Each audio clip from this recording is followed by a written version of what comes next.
हे दोन सांगितले। सरकारी नोंदी ह्या मुसलमानांच्या सुद्धा निघाल्या।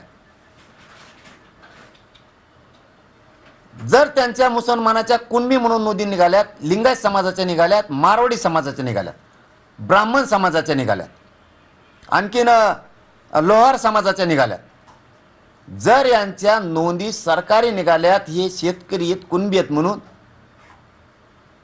तर मुस्लिमांना सुद्धा ओबीसीतूनच आरक्षण दिलं पाहिजे, त्यांच्यावर सुद्धा अन्याय नाही झाला पाहिजे।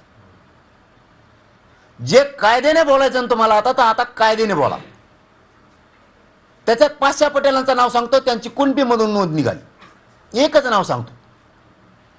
जर मुस्लिमांची कुणबी सरकारी नोंद म्हणून निघाली असली तर सगळ्या मुस्लिमांना या राज्यातल्या तुम्ही कुणबी म्हणून ओबीसीत आरक्षण दिलं पाहिजे। तुम्ही कसे देत नाही तेच बघतो मी आता। तुम्हाला कायद्याने चालायचंय ना।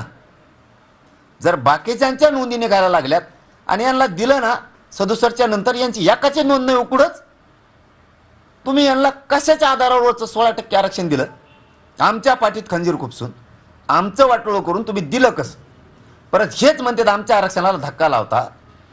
ही भूमिका आम्हाला पसंत नाही। इतके दिवस आम्ही भाऊ म्हणून वागलो, तुम्ही प्रत्येक वेळेस आमच्या ताटात औषधच घालायचं काम केलं, प्रत्येक वेळेस।